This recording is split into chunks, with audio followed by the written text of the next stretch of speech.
Sometimes we get so caught up in worrying if someone likes us that we fail to ask ourselves, do we even like them? This happens a lot during dating in the early stages of a relationship, but can totally happen throughout a longer term relationship as well. So, for example, you may have a strong interest for someone, a lot of energy and attraction, and you begin to invest into the growth of a relationship, a third entity between you, not just investing in them as a person or just your ability to be around them, but rather growing something together mutually. So think of it like a bank account. You're putting in deposits. You're putting in your time, your attention, your energy, your affection, your interest. This is all like lots of different forms of investment, right? And we get really caught up in the building and the putting ourselves into something. And this enthusiasm can be beautiful. It can absolutely create a high too. But we get very wrapped up and it becomes a myopic focus on just putting all of yourself into this relationship. And we ask ourselves a lot of questions. Sometimes a lot of insecurities come up, for example. Am I hot enough? Am I interesting enough? Am I funny enough? Am I wealthy enough? Am I good enough in bed? Am I whatever it is? And these are totally normal and natural insecurities and things you should be wondering about yourself to a point, right? Like it's important to always be trying to grow into your best self, to try to put your best foot forward as often as possible. But when this is taken to an extreme, we start to question our worthiness and our lovability. And it comes out in lots of small different forms, right? It's disguised in the fear of rejection, in the fear that they will find interest in someone else, someone better than us at the drop of a hat, right?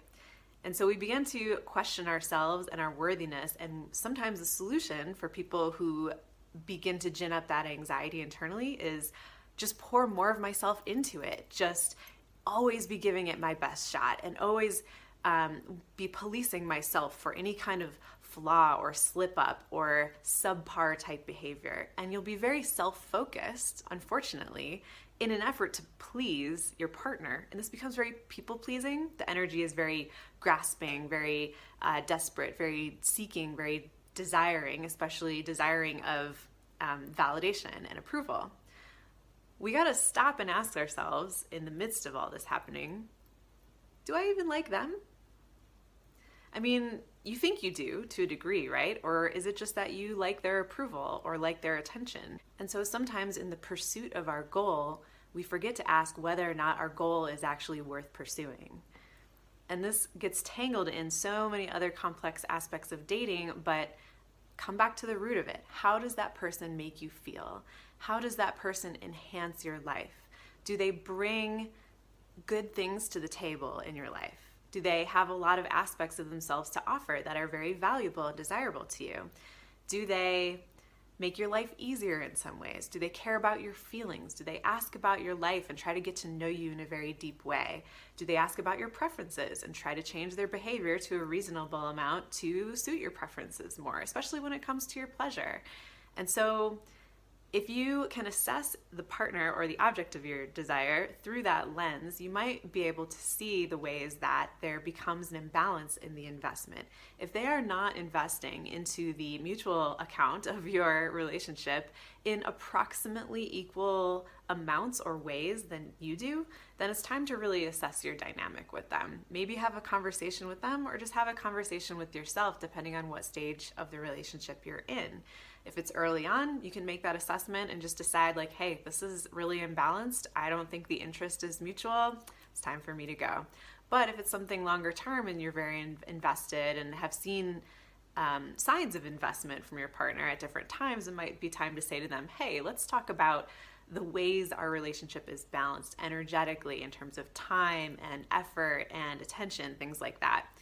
And so in a long-term relationship, it's really good to keep an eye on that balance and know that it will never be perfectly equal. That's kind of impossible, right? There will be fluctuation over time of the levels of interest and engagement and investment from you or your partner. However, the fluctuations should be fairly mild and infrequent. If it's very drastic and dramatic all the time, that creates a lot of instability and a lot of uncertainty in the relationship. It may not be a very secure relationship if that's what's going on. So remember to ask yourself and talk to your partner about it. How into this are both of you and why? And does the investment seem fair? For more relationship dynamic wisdom like this, please check out my podcast called Head Over Feels.